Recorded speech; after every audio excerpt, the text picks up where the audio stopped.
Thiès. Mesdames et messieurs, bonjour. Nos confrères de Sud Quotidien ont noté des actes contraires à la bonne gouvernance dans l'attribution des marchés relatifs à l'acquisition et au convoyage des denrées alimentaires vers les populations vulnérables à cause de la pandémie du coronavirus.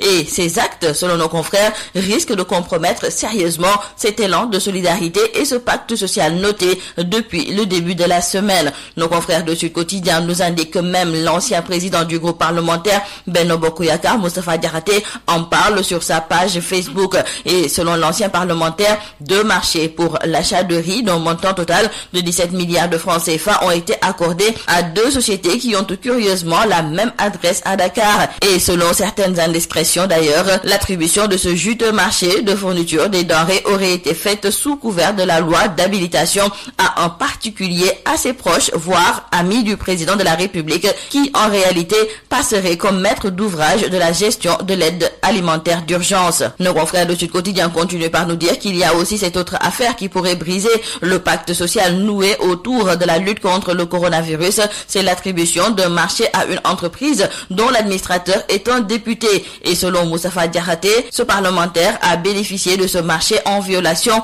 des dispositions du règlement intérieur de l'Assemblée nationale. Et nos confrères de se demander si Sonko de PASTEF et Mamadou Lamine Diallo de Tekki, qui avaient refusé de voter la loi d'habilitation, n'ont pas eu raison. En tout cas, pour nos confrères du journal Sud Quotidien, il y a un parfum de scandale en mode Covid-19.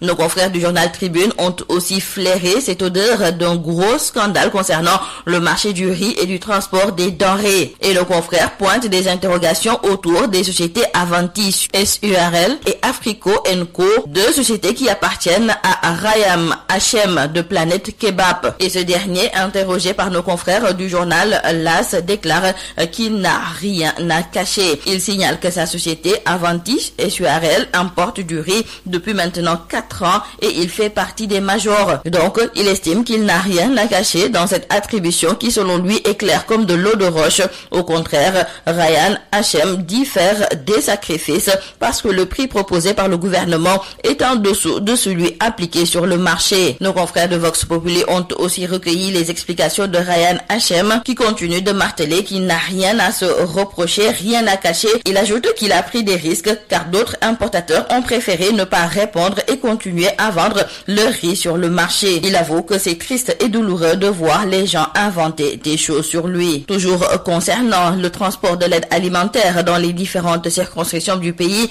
nos confrères du journal Les Échos nous rapportent aujourd'hui les complaintes des transporteurs, eux qui vilipendent Mansour Faye et Diop Sy, car les propriétaires de gros porteurs qui avaient proposé de transporter gratuitement l'aide alimentaire dans les régions en guise de participation à l'effort national de lutte contre le coronavirus ont déclaré que le ministre a craché sur leur offre de gratuité et cela pour engager un transporteur grassement payé. Diallo Niang, un des membres de la délégation qui était allé voir le ministre vendredi dernier, est d'autant plus amer que Mansour Faye les a snobés, les mettant en rapport avec son secrétaire pour recevoir Diop Sy accompagné de l'ancien international El Hadj Diouf.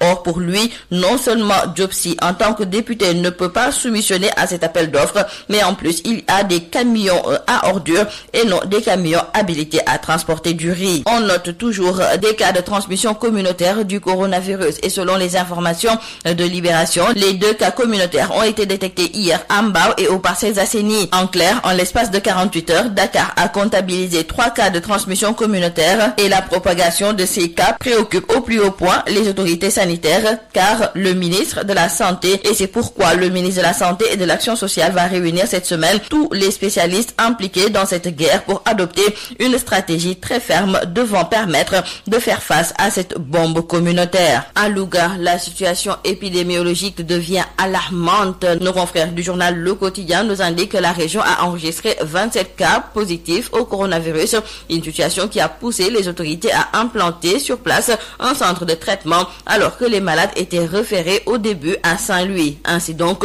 Louga est le nouveau foyer d'infection après Dakar, la capitale. Et il faut noter qu'avec le contexte de pandémie de Covid-19, beaucoup d'entreprises en profitent pour licencier leurs travailleurs. C'est le cas à la SATREC, la société africaine de transformation, reconditionnement et de commerce. Nos confrères de Wa Grand Place nous en parlent et nous indiquent que la direction générale met à profit le coronavirus coronavirus pour licencier certains travailleurs sans notification. Et nos confrères de se demander qui protège la direction générale de la SATREC qui agit impunément. Dans le quotidien Le Soleil, nos confrères accueillent dans leur colonne le professeur Souleymane Bachir Diagne, le philosophe qui se trouve actuellement à New York où il est en confinement, livre sa lecture de la crise et selon lui, c'est un basculement sans précédent que nous vivons. Cependant, le philosophe se veut optimiste et déclare que l'humain vaincra par sa science et sa raison. Et nous terminons par nos confrères du journal Le Témoin qui ont constaté que depuis l'instauration du couvre-feu